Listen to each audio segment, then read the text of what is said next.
Hi everyone, this is Sam for Ratings.com, and today we're going to talk about headphones.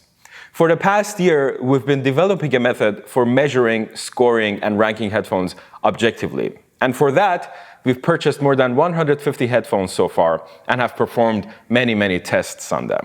Through this process, we've learned so much about the problems and inconsistencies with headphone measurements, and would like to share our findings specific to frequency response with you guys in this video. Let me also say that we don't believe we have the final word here, and we're open to discussion.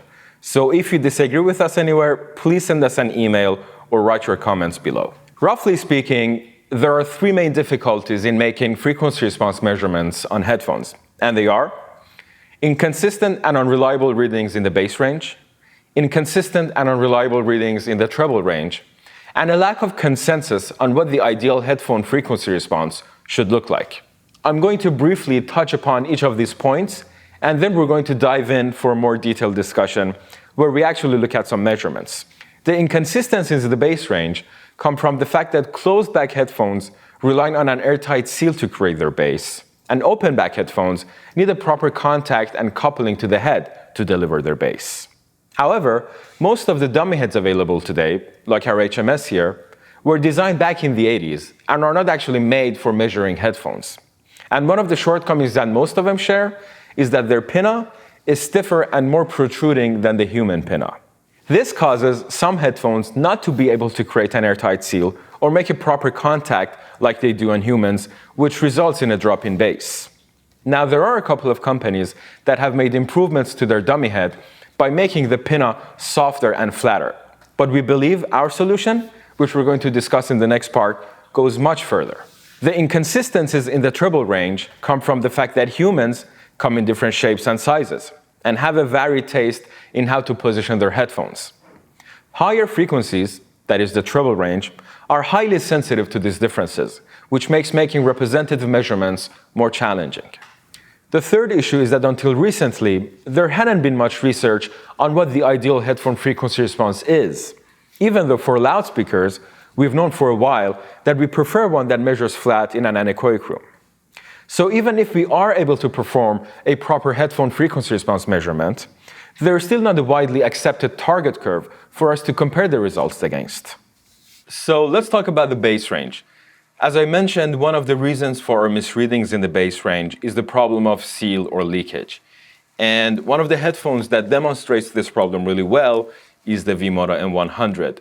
This is a closed-back headphone with really shallow ear cups and a rather large headband. But when I put it on my head or on the head of my colleagues here, we don't have any leakage problems and we actually get a pretty good seal. But when I try to put it on the HMS, because of the shallow ear cups and the large headband, it is actually nearly impossible to get a good seal on them. And it actually leaves a pretty visible gap around here, as you can see. So another pair of headphones that suggested we may have a problem with our bass readings was the Sennheiser HD280 Pro. Now, it's been shown that it can actually EQ a pair of headphones to make it sound like another pair and get pretty good results, especially in the bass range. But when I try to make the 280 Pros sound like the Sennheiser HD800S and I listened to the final results, I got way more bass than I should have. And that suggested that my initial measurement of the 280 Pro did not have enough bass. But the interesting thing about the 280 Pro is that when you put them on the HMS, you don't actually get the gap that you were getting with the V-MODAs, but you still get the misread in the bass range, which suggests the problem is either because of the very stiff ear pads on the 280 Pros, or it could actually be a problem of coupling. So the problem of coupling is something that we noticed kind of by accident because it doesn't show up as frequently on the HMS. We noticed that even with open headphones, there could be a significant difference in bass reading depending on the listener's positioning preference or even the shape of their head. To show that, I'm going to measure the Sennheiser HD800S once on the HMS and once on myself using a pair of blocked ear canal microphones, and then we're going to discuss the results.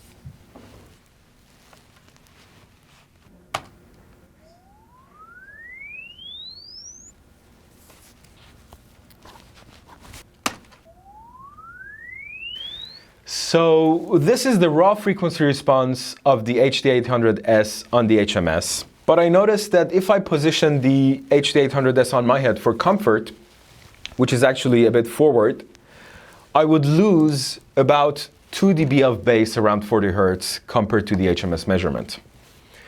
But if I position the headphones a bit further back, which I don't find that comfortable, I would gain about 1 dB around 40 Hertz, but I would still be short about dB and a half compared to the HMS measurement. Comparing my measurement to my colleague's Eric, you can see that he basically measures the same as the HMS, and changing the positioning of the headphones on his head actually didn't make much difference in the measurements. I have to add that it is possible to get a proper bass reading with the HMS, but it takes a lot of time, and once you get a good reading with the left ear, now you have to try to match it with the right ear, and it's just not practical. So because of the unreliable readings that we've had, we decided just to discard the bass measurements of our HMS and instead measure the low end of our over and on-ear headphones on 5 human subjects 5 times each. And the result of those 25 measurements will be averaged out to get the final bass response. In order to do that, we got a pair of blocked ear canal microphones. Now these microphones don't have the same frequency response as the ear simulator in the HMS, but we've performed extensive tests on them to see how they behave in different situations, and we have calibrated them so now they behave actually like the HMS. At this point, we have measured all of our over and on-ear headphones on the 5 human subjects, and we're going to take a look at some of the more interesting results later in this video. Now, the problem in the treble range is of a bit of a different kind. In the bass range, we are dealing with such low frequencies and therefore large wavelengths that the difference in shape and size of the head, torso, and ear doesn't really make much of a difference. But in the treble range, the wavelengths are so short that centimeters or even millimeters of difference in placement or ear shape can actually make a difference in the reading. To get a good sense of that, we took an internal survey and took pictures of the ears of my colleagues in the office. And we were actually quite surprised by the different shapes and sizes of the ears, and also how the shape and size of the ear didn't really correlate with the shape and size of the person. So the hardware that we use for hearing differs quite a bit from person to person. But recent research has suggested that humans actually do have an inverse filter of their hardware, which they use to compensate for. Therefore, in theory, we should be perceiving more or less the same thing. But we still have a sample size problem, which we're going to cover for by measuring each headphone 5 times on the HMS in 5 different positions. All right, so let's take a look at some of the measurements that we've done on our human subjects. First thing I have to note is that at the moment we are doing our human subject measurements only up to 2K, not to blow our ears out. This is the Philips SHP9500. The red is the frequency response of the SHP9500 on the HMS.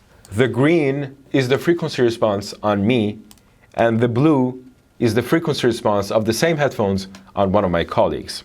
And the really cool thing here is that although these are open back headphones and don't rely on a seal to create their bass, both of us are getting about 3 dB more bass at 120 Hertz compared to the HMS, which is quite significant.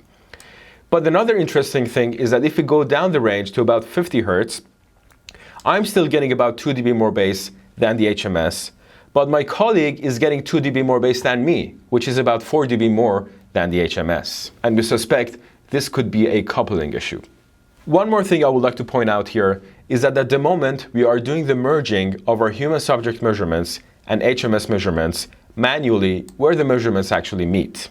And here you'll see that the merging point will be between 300 Hertz and 400 Hertz. But this is not the case all the time. With most over-ear headphones, the range will be between 200 Hertz and 450 Hertz. But as you will see in some of the future graphs, for some over-ear headphones and almost all on-ear headphones, the crossfade region will be between 600 Hertz and 900 Hertz. The next headphone I would like to show you is the Sennheiser HD280 Pro. And there are 3 things I would like to point out here. The first thing is that the crossfade region will be from 600 Hertz to 900 Hertz, even though these are over-ear headphones. The second thing, as you can see, is the big difference in bass measurements between HMS and our human subjects. And the third thing is the wide variance in the bass readings across our human subjects. And we also noticed that having glasses on could actually break the seal on these closed back headphones and be detrimental to the bass. And actually, the 4 measurements down here are from one of our colleagues in the office that wears glasses. So the next two headphones that I'm going to show you are the Audio-Technica M50X and the Bose QC35. Now both of these are pretty popular over-ear closed-back headphones, but we noticed that they actually perform quite differently on our human subjects. Here we have the Audio-Technica M50X, and as you can see, there's a relatively wide variance in the bass readings that we got from our human subjects.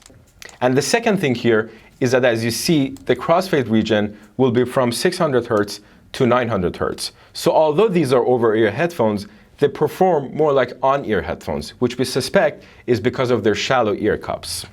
However, the performance of the QC35 on our human subjects is extremely consistent. And also, as you can see, the crossfade region is between 200 Hz and 300 Hz. So these headphones perform more like over-ear headphones. And because of the variance that we got across our human subjects, we decided to add a new section to our headphone reviews, which we call the frequency response consistency score. Okay, so here we are on the website, and this is the review of the Bose QC35. And as you can see, in the frequency response consistency section, the bass is extremely consistent. In contrast, this is the Sennheiser 598C closed back. And here, each line represents one of the human subjects that we measured. And the blue line here is our colleague with his glasses on. So now that we have our final frequency response plot, we have to find a way to interpret it and score it. And this has been one of the main challenges in headphone design and measurement. The thing is, with loudspeakers, there is the consensus that we prefer a speaker that measures more or less flat in an anechoic room on and off axis. But with headphones, there is no consensus yet on what the ideal response is, partly due to the fact that none of the currently available target responses actually work flawlessly. Frequency response measurements for loudspeakers are performed in an anechoic room using a measurement microphone like this. Now you can't really measure a headphone with a measurement microphone, and you have to use a dummy head like our HMS. Now assuming that a good headphone would sound like a good loudspeaker, then putting a dummy head in front of a loudspeaker in a free-field environment like an anechoic room should actually give us a good idea about what a good headphone should measure like. This is the frequency response of our HMS in a free-field environment like an anechoic room. And if you match your headphones to this curve, the first thing you will notice is that it's missing a lot of bass. Now there is another way to generate a target response for headphones, and that's by putting a dummy head in a diffuse field, which is actually the opposite of an anechoic room. This is the frequency response of our HMS in a diffuse field. And if you match your headphones to this curve, you probably will notice that the treble sounds a bit better than the free field curve, but you're missing still a lot of bass here. The reason for lack of bass with these two curves is that when you measure a loudspeaker in an anechoic room, you're actually measuring in the free field. And loudspeakers are not meant to perform in free field. They are meant to be used in a regular room so they can use the boundary effects of the walls to create additional bass. If you measure a good stereo setup in a good room, the frequency response won't be flat. It will show a bit of buildup in the bass range. And if you EQ it too flat, then it'll sound a bit thin. Likewise, with headphones, when you put them on your head or on a dummy head, they're not in free field anymore because they're using seal and coupling to create their bass. So a good headphone doesn't sound like a good loudspeaker in an anechoic room, but like a good pair of speakers in a good room. It was based on this idea that Sean Olive, Todd Welty, and others at Harman came up with the Harman target response curve. This is the Harman target response curve in blue. And as you can see, it fixes our bass problem. But in our listening test, we still prefer the treble of the diffuse field curve. And we suspect the reason for that is that the Harman target response curve was derived using a different dummy head than ours, and also, because it was done in a live room, the result had to be smoothed down to either 4 points per octave or 2 points per octave and has lost a lot of detail in the treble range. So for 2017, this is going to be our target response curve in green. And as you can see, up to 600 Hz, it follows the Harman target response curve pretty closely. The only difference is that we settled on a little bit less bass because we find the Harman curve to be just a little bit bass heavy. For the treble range though, we decided to go with the diffuse field curve. And from 600 Hz up to 2 kHz, we transitioned from the Harman curve to the diffuse field curve. One last thing to mention is that above 9 kHz, we applied just a little bit of a roll-off to our diffuse field curve in order to simulate what would happen in a regular room.